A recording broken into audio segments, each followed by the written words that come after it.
Hi guys, ako nga po pala si Shan. Alam kong hindi ka interesadong malaman yung buhay ko, pero haya mo ibahagi ko to sa'yo. Naiinis nga po ako yan agang-aga, nagpuyat nga po ako kagabi, mga mag-aalas 12 na ako natulog. Pero itong mata ko siglang-sigla ay wala pang alas 6 gising na agad ako. Nakakainis pero okay lang ako at marami-rami din naman akong gagawin ngayong araw. Natutulala pa nga ako dyan at iniisip ko kung anong una kong gagawin. Bumangon na ako, tumayo at nilinis ko yung kama ko. Pinag-aalisan ko nga ito ng cover at sabi ko yung magpapalit na ako at lalaban ko. Pagkatapos ko itong paltan, dumiretso na ako sa kusina. Isasalang ko lang itong mga cover tapos kakain muna. At habang kumakain nga ako dyan, naisipan ko ilabas muna yung mga lulutuin ko para ma-defrost. Opo, magluluto pa ako ngayon ng pata at ng manok. Hindi ko nga po alam kung anong luto ang gagawin ko dyan, pero habang naghihintay ako ma-defrost yan, pagkatapos kong kumain, bumalik muna ako sa kwarto para ayusin ulit yung kama ko.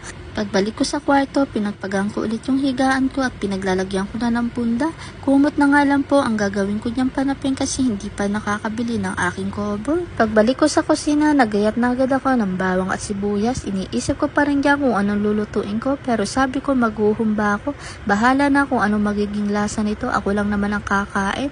Kaya kung pangit man ang lasa, okay lang at ako din naman ang kakain. At sa manok naman, adobo na lang sana ang lulutuin ko kasi naisip ko na adobo na naman kaya siguro ako lagi may toyo. Ay nako, joke lang po.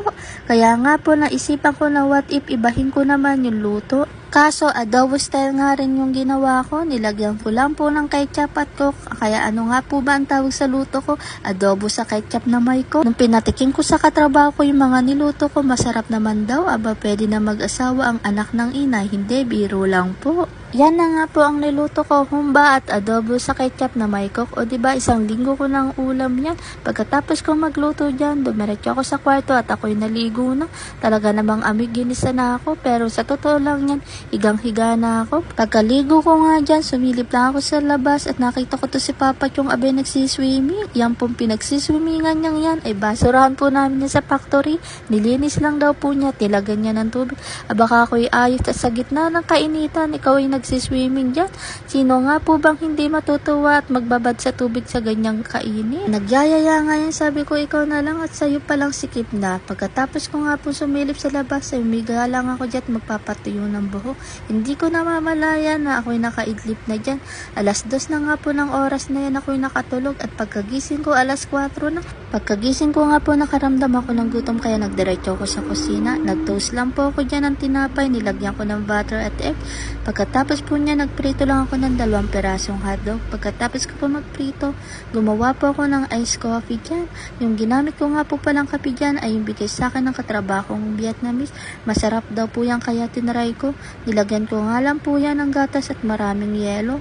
Yan na nga po ang merienda ko for today's video. Deserve ko naman ang masarap na merienda ngayon kasi rest day, charis lang po. Maya-maya po bumaba na ako at sabi ko parang ang sarap magmerienda sa baba. Kaya syempre po hindi lang ako ang kumain yan at nag-share din po ako sa mga kasama ko. Habang nagtatambay nga po ako, inabutan nga po ako dyan ni Kia ng ubas at si Ate Jackie naman po ay nagbigay ng pakwan. O di ba po, ang sarap magtambay pagarne. Ang dami nagbibigay, charis lang po. Alas 7 na nga po ng mga oras na yan at nagluto pa nga po dyan si Papa Chong ng sopas. Sabi ko hindi na ako makakakain ng kanin. Pagkatapos ko nga pong kumain, umakit na ako sa taas at ako'y naghugas ng kinainan ko. Pagkatapos ko po maghugas, nag-toothbrush at naghilamos lang po ako.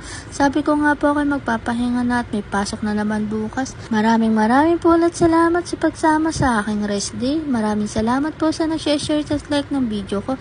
God bless po. Good night!